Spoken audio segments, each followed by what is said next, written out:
Xin chào tất cả mọi người. Ngày hôm nay Vinh rất là vui vì được trở lại Six Sense Sân Bay một lần nữa trong một ngày thời tiết rất là đẹp.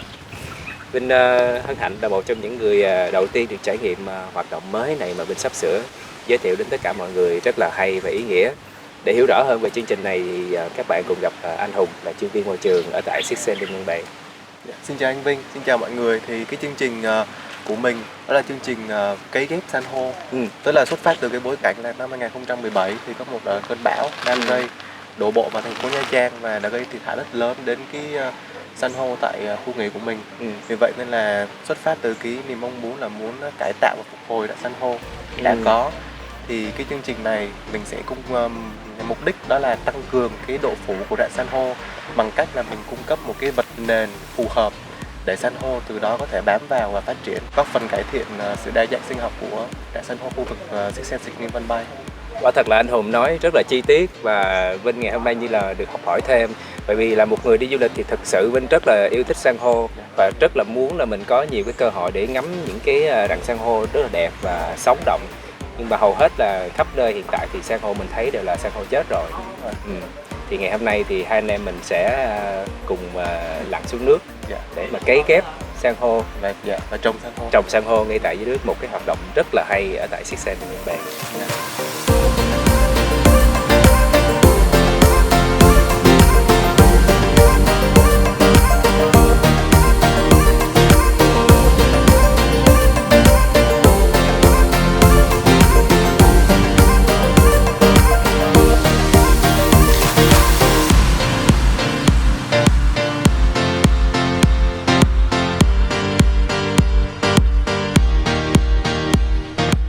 Đầu tiên mình sẽ đi lấy san hô đem về để gắn lên cái khung sắt.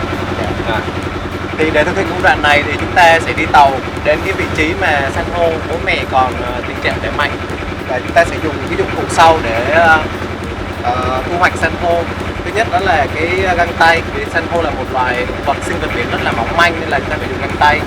Và thứ hai là kìm cắt cành cây để có thể thu hoạch được những cái mảnh san hô còn sống.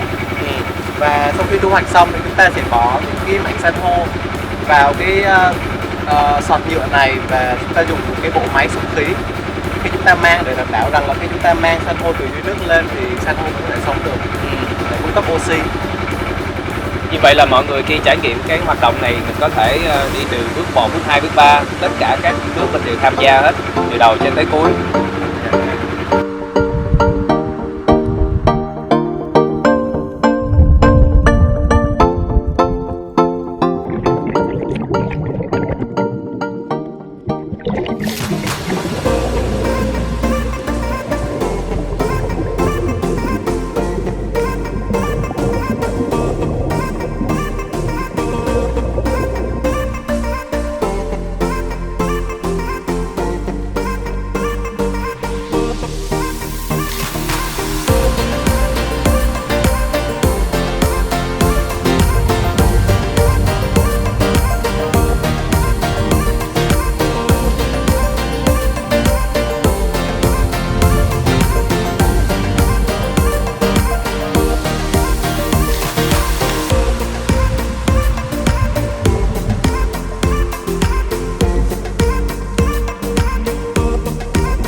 Giờ sẽ đem về cái khung sắt mình để lên.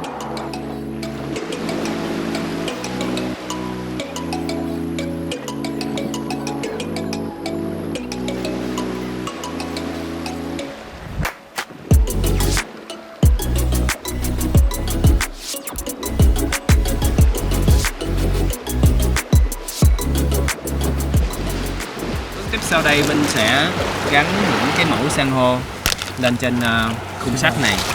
Và đây Vinh có tên của Vinh là vị khách đầu tiên trong dự án này, Quang Vinh số 001 luôn nha. Vinh chỉ hy vọng là vài năm nữa Vinh có dịp quay trở lại đây để xem san hô của mình trưởng thành lên. đặt kênh cho nó luôn nha.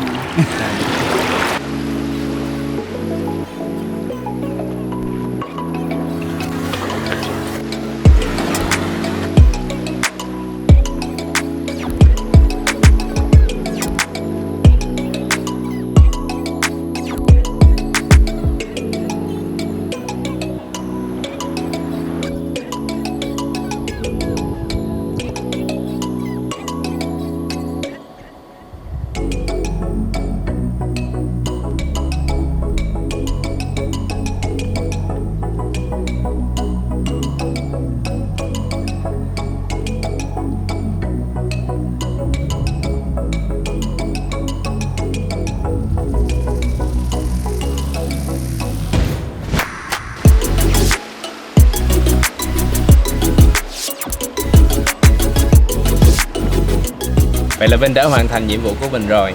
Không biết thầy Hùng đánh giá như thế nào, nhưng mà riêng Vinh thì cảm thấy đây là một cái trải nghiệm cực kỳ đặc biệt, rất là ý nghĩa có trong cuộc đời của mình. Đây là lần đầu tiên luôn mình được lặn xuống và có một cái nhánh san hô mang tên mình nữa ở tại Six Sense. Trước tiên thì xin cảm ơn anh Vinh đã dành thời gian để tham gia cái hoạt động cấy ghép san hô cùng với nhân viên của khu nghỉ.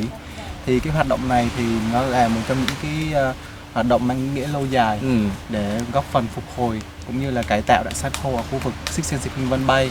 Và nó cũng phù hợp với cái tầm nhìn và giá trị của tập đoàn Six Senses là bảo vệ môi trường và phát triển bền vững.